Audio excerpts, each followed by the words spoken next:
राधे राधे महाराज जी, आपके चरणों में प्रणाम।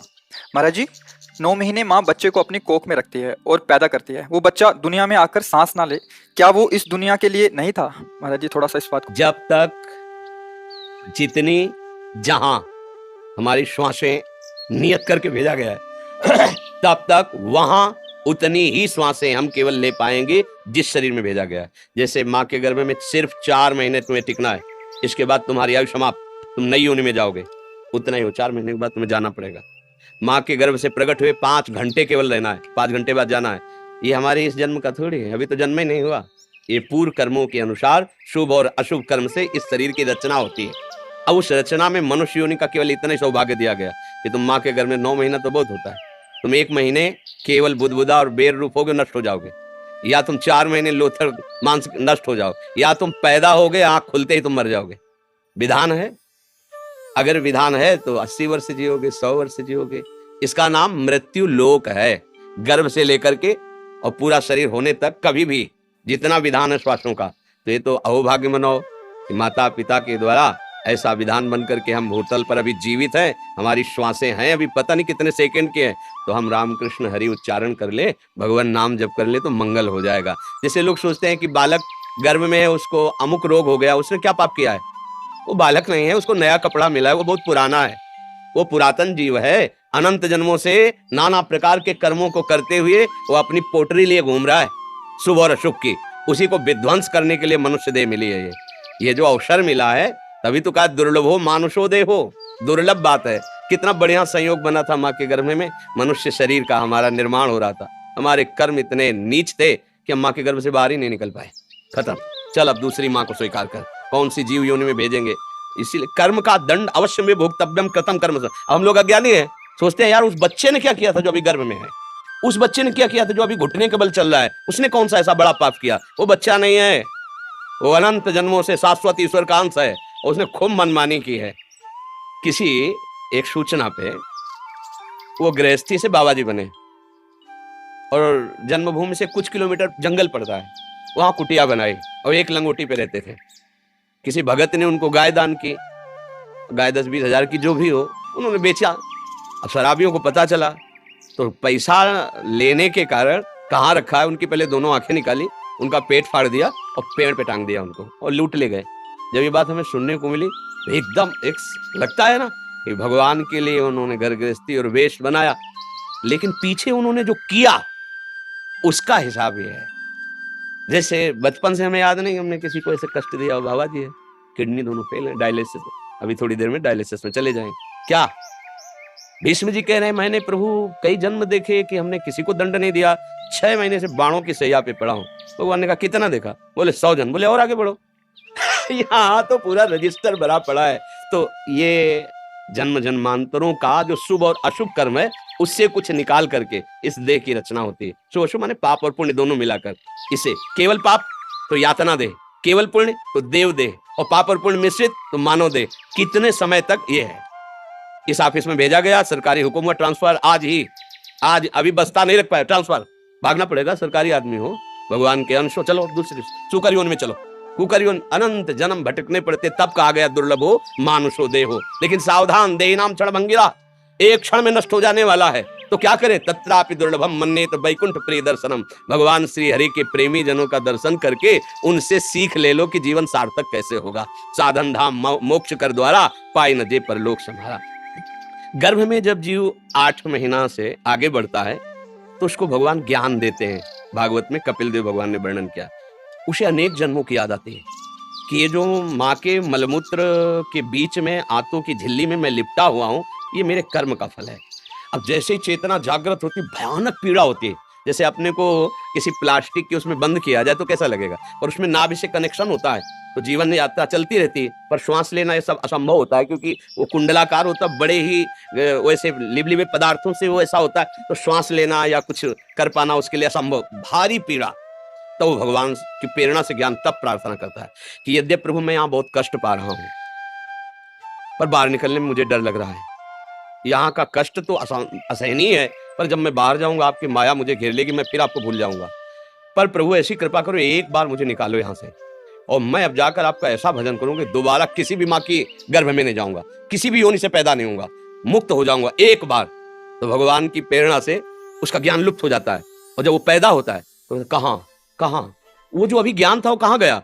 भूमि परत भार ढाबर पानी और जिम जी वही माया लपटाली। जैसे शुद्ध बूंद जमीन में गिरा और गंदा हो जाता है, ऐसे ही जब हाँ ज्ञान का विकास, ये अम्मा है इनको पापा बोलो, अब वो संस्कार इतने दृढ़ होते चले जाते कि मैं शरीर, मेरे संबंधी, मेरा परिवार, मैं करता, मैं फिर भूल हो गई, फिर भूल हो गई।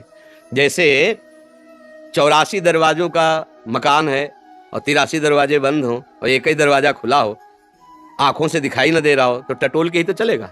और जहां वो दरवाजा खुला वाला आता है तो उसे खुजली लग जाती है। वो दोनों आते पैर चल रहे हैं, अब वो क्रॉस कर, फिर उसको 83 दरवाजे बंद नहीं मिलते, फिर घूम, फिर खुजली। भाई यही हालत हमारी है। 83,99,999 योनियां जो बंद हैं, आप मोक्ष पदवी प्राप्त नहीं कर सकते। एक केवल खुला दरवाजा, ये साधन धाम मोक्ष कर द्वारा, ये मनुष्य शरीर। अब इसमें एक जगह खुजली है। जनेन्द्री, रसेंद्री, नेत्रेंद्री, श्रवणेंद्री, त्वगेंद्री, मार आतंक मचाए है। कोई भी इंद्री चैन से रहने दे रही? ये देख लो, ये सुन लो, ये बोल लो, ये भोग लो, ये चख लो, ये सूंघ लो। पूरा जीवन इसी इंद्रियों के दुलार में कट गया। और जब होश आया चलने का, तब हमने तैयारी चलने वाली तो कुछ की ही नहीं थी। ना पास मिला, ना धन एकत्रित किया, ना बेग सजाई, और तुरंत निकाला जा रहा है। और जहां हमने जो कुछ कमाया वो सब छोड़ा, क्योंकि जिस देश में जाना है वहां जाएगा नहीं है कुछ। अब हमारे लिए पास होना चाहिए भाव, दास्य भाव, सख्य भाव, वात्सल्य भाव, कांता भाव या ज्ञान भाव, शांत भाव, वो पास है नहीं।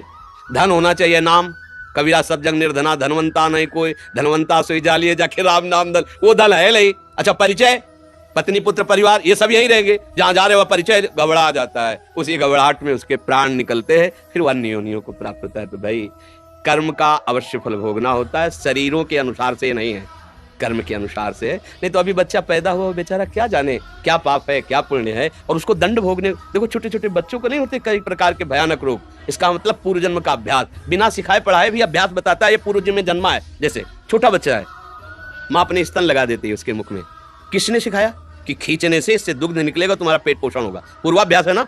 बच्चा वो सैया पे हो, आप ऐसे रोने लगेगा, ये किसने बताया कि ये तुम्हारे प्रतिकूल व्यवहार है, ऐसे वो किलकारियां मारने लगे, ये किसने बताया उसको अनुकूल। मतलब ये गुरु है पुराना, ये पुराना पुरातन भगवान का सब जानता है, केवल व्यवहार में इसने नया कपड़ा धारण किया है। और जैसे जैसे बड़ा होता जाता है फिर उसकी पूरी स्मृति नष्ट होती जाती है, नई स्मृति फिर बना। अब हम भगवत स्मृति डाल लें अपनी स्मृति में, तो हरि स्मृति सर्व विपद विमोक्षणम, यस्य स्मरण मात्रेण जन्म संसार बंधनात् विमुच्यते नमस्तस्मै विष्णुवे प्रभु विष्णुवे।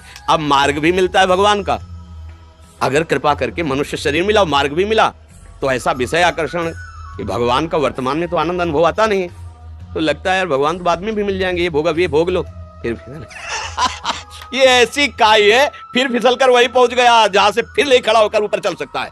चढ़ाई इतनी सीधी है कि बिना सहयोग के चढ़ा नहीं जा, और उतरना इतना है कि एक बार चूको नीचे गिरे वहीं पहुंच जाओगे।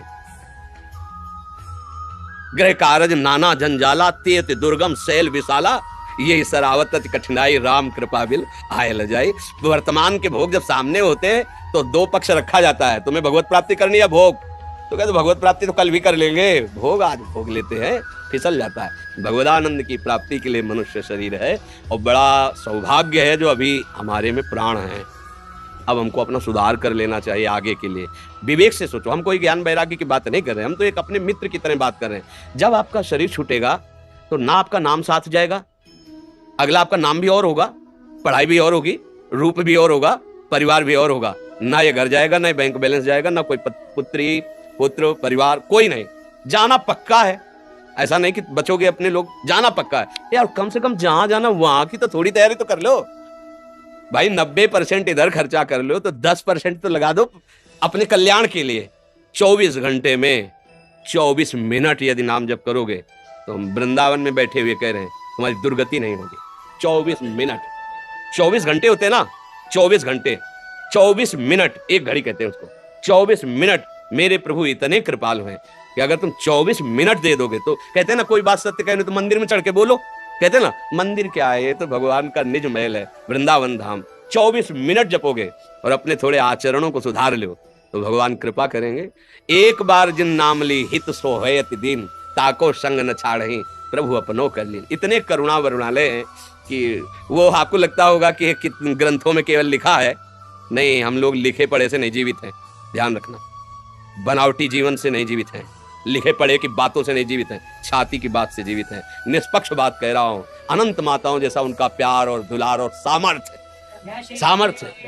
24 घंटे में 24 मिनट केवल तुम नियम बना लो कि 24 मिनट तो मैं अपने प्रभु को देता हूं। राम, हरि, कृष्ण, राधा, जो नाम प्रिय लगे, जो श्रद्धा हो, जो गुरु जी ने दिया हो, आप जप के देख लो, मतलब आनंदित रहो। आजकल क्या है, समाज का जो बौद्धिक स्तर है वो वर्तमान के प्रमाण पर जीवित है। वर्तमान के ये भोगा सुख मिला, ये है,